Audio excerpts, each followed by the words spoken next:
రాష్ట్రంలో ఆర్థిక ఇబ్బందులు ఉన్నప్పటికీ ఇచ్చిన హామీ మేరకు జోన్లతో సంబంధం లేకుండా ప్రతి ఆక్వా రైతుకు యూనిట్ కు ₹50 రాయితీ విద్యుత్ అందిస్తున్నామని కాకినాడలో జరిగిన all India shrimp hatcheries association సమావేశంలో రాష్ట్ర మత్స్యశాఖ మంత్రి కింజరాపు అచ్చెన్నాయుడు అన్నారు.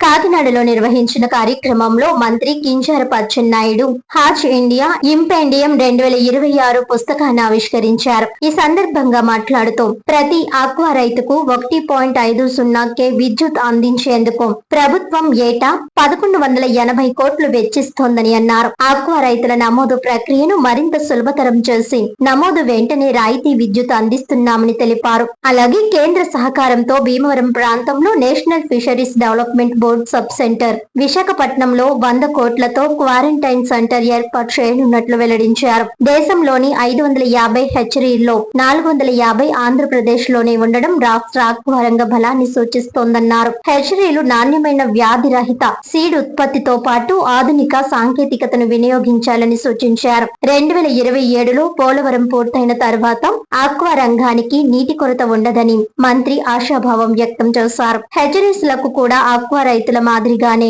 1.50 విద్యుత్ రాయితీ వర్తింపజేయాలని అసోసియేషన్ ప్రతినిధులు కోరగా ఆ అంశాన్ని ముఖ్యమంత్రి దృష్టికి తీసుకువెళ్లి సానుకూల నిర్ణయం తీసుకునేలా కృషి చేస్తానని మంత్రి హామీ ఇచ్చారు. ఈ కార్యక్రమంలో ప్రజా ప్రతినిధులు, హెచ్చరీ నిర్వాహకులు, ఆక్వా నిపుణులు తదితరులు పాల్గొన్నారు.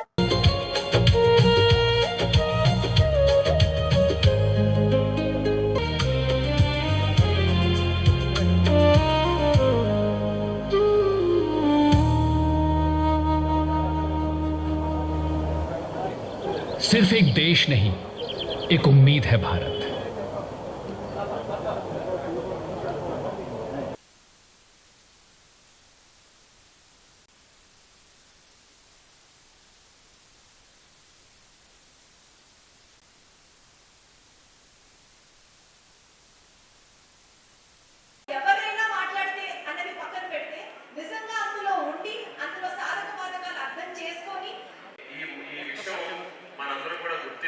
కష్టపడి పనిచేస్తున్న యాక్సిడెంట్స్ అందరూ కూడా ప్రభుత్వం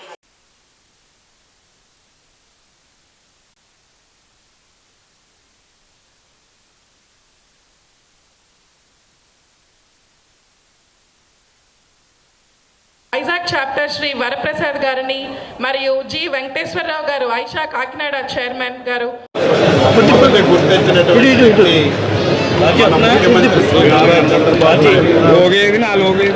దాదాపుగా 25 సంవత్సరాల ముందే ఆంధ్రప్రదేశ్లో ఆక్వా రంగం యొక్క భవిష్యత్తును దృష్టిలో పెట్టుకుని రంగాన్ని అభివృద్ధి చేసిన విషయం ఈ రంగంలో ఏ కార్యక్రమం చేసినా సరే ఆనాడు కానీ ఈనాడు కానీ చంద్రబాబు నాయుడు గారు ముఖ్యమంత్రిగా ఉన్నప్పుడే ఈ రంగానికి పేరు జరిగింది.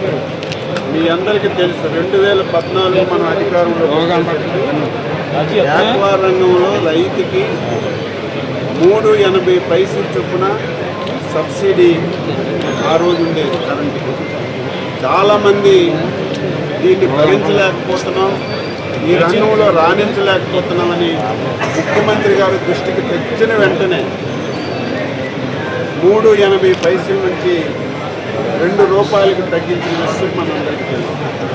తర్వాత వచ్చినటువంటి గొడ్డలపాటి ఎలక్షన్ మేనిఫెస్టోలో రాష్ట్రం అంతా తిరిగి రేపు మేము అధికారంలోకి వస్తే జోన్ నాన్ జోన్ ఇన్ని ఎకరాలని లిమిట్ లేకుండా అందరికీ ₹1.5 కరెంట్ ఇస్తామని చెప్పి ఆ రోజు ఆక్వా రైతులకి గొడ్డలపాటి మోసం చేసింది.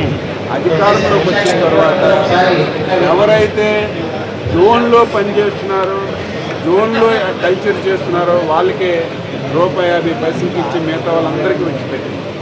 మళ్ళీ మేము రేపు ఎన్డీఏ అధికారంలోకి వస్తే ఎట్టి పరిస్థితుల్లో ₹50 జోన్ అని కానీ నాన్ జోన్ అని కానీ 5 ఎకరాలని కానీ 10 ఎకరాలని కానీ ఎటువంటి నిబంధనలు పెట్టకుండా వ్యవసాయం ఆక్వా వ్యవసాయం చేసిన ప్రతి ఒక్కరికి కూడా మేము ₹1.5 ఇస్తామని చెప్పాం.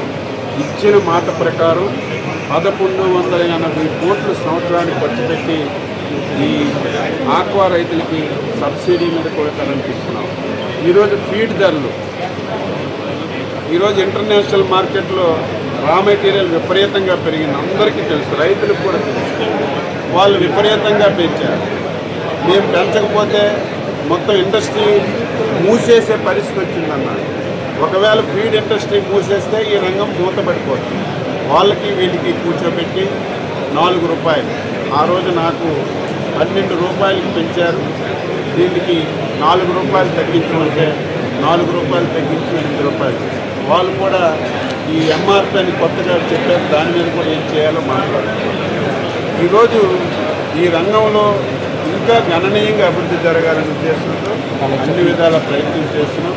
ఇప్పుడు మనకి ఏదైతే అసోసియేషన్ వాళ్ళు మీటింగ్ ఏదైతే యాచురీస్ వాళ్ళు వీళ్ళు కూడా రూపాయన్నరకు మాకు ఇస్తే బాగుంటుంది. ఆర్థికంగా చాలా సమస్యలు ఉన్నాయి రాష్ట్ర ప్రభుత్వానికి. అయినా మేము చెప్పిన విషయాన్ని ముఖ్యమంత్రి గారు దృష్టిలో పెట్టి ఎంతవరకు మనం దీన్ని పరిష్కరించగలమని ఆలోచన చేసి తప్పనిసరిగా చేస్తామని ఫీడ్ రేట్ పెరిగింది. దీనికి గొడ్డల పార్టీ కావాలని చెప్పి ఆందోళన చేసి వాళ్ళకి నేను అడుగుతున్నాను. 2019 గొడ్డల పార్టీ అధికారంలోకి వచ్చినప్పుడు 2024 వరకు 19 రూపాయలు 80 పైసలు పెంచారు. దీనికి ఆన్సర్ ముందు చేయమని నేను అడుగుతున్నాను. ఏవి కాకి లెక్కలు దొంగ లెక్కలు కాదు కదా, ప్రతి దగ్గర రికార్డు ఉంటుంది కదా. గొడ్డల పార్టీ అధికారంలోకి వచ్చిన తర్వాత 5 సంవత్సరాల్లో 19 రూపాయల 80 పైసలు పెంచారు. ఆ రోజు ఇంటర్నేషనల్ మార్కెట్లో రా మెటీరియల్ పెరగలేదు. మనం వచ్చిన తర్వాత ఇమీడియట్గా 4 రూపాయలు తగ్గించాం. మళ్ళీ రా మెటీరియల్ పెరిగితే ఒక 4 రూపాయలు పెంచాం. మొన్నను విపరీతంగా పెరిగింది. ఈరోజు సోయాబీన్ కానీ ఫిష్ ఆయిల్ కానీ విపరీతంగా పెరిగాయి. వాళ్ళు మేము 35 రూపాయలు కేజీకి పెంచకపోతే ఇండస్ట్రీ నడపలేమన్నారు. వాళ్ళు ఆల్మోస్ట్ 14-15 రూపాయలకు పెంచుతూ ఆర్డర్స్ వేశారు. మేము మంత్రిగా ఇంటర్ఫీర్ అయ్యాం, ఇమీడియట్గా ఆప్జల్ చేశాం. నేను 5 గంటలు కూర్చున్నాను, ముఖ్యమంత్రి గారు 5 గంటలు కూర్చున్నారు. వాళ్ళని వీళ్ళని కూర్చోబెట్టి సమన్వయం చేశాం. ఎందుకంటే ఈ రంగంలో 4 వ్యవస్థలు ఉన్నాయి. ఈ 4 వ్యవస్థలు సరిగా పనిచేస్తేనే ఈ వ్యవస్థ ముందుకెళ్తుంది. కాబట్టి పులివెంద సందాగా ఏదో మాట్లాడతామంటే వాస్తవాలు ఎప్పుడు దాగవు. నేను దీనికి ఆన్సర్ చేయమంటాను. నీ హయాంలో 19 రూపాయల 70 పైసలు పెరిగింది. దీనికి ఆన్సర్ చేయండి. ఆ రోజు ఎక్కడ ఇంటర్నేషనల్ మార్కెట్లో రా మెటీరియల్ పెరగకపోయినా పెంచాం. ఈరోజు పెరిగినా సరే మేము రైతుల్ని కూర్చోబెట్టి వాళ్ళని సమన్వయం, ఇక నుంచి ఆ సమస్య లేదు. ఈరోజు మనకి పౌల్ట్రీ ఉంది. పౌల్ట్రీ వాళ్ళు మా దగ్గరికి రారు, ఒక కమిటీ ఉంది, వాళ్ళే కూర్చుంటారు. ధర పెరిగితే ధర తగ్గిస్తారు, ధర తగ్గితే ధర తగ్గిస్తారు, ధర పెరిగితే ధర. అలాగే మొన్న ఒక కమిటీ వేస్తాం, అన్ని రంగాల నిపుణులతో కమిటీ వేస్తాం. ఎప్పటికప్పుడు మీటింగ్ పెట్టుకోమన్నాం.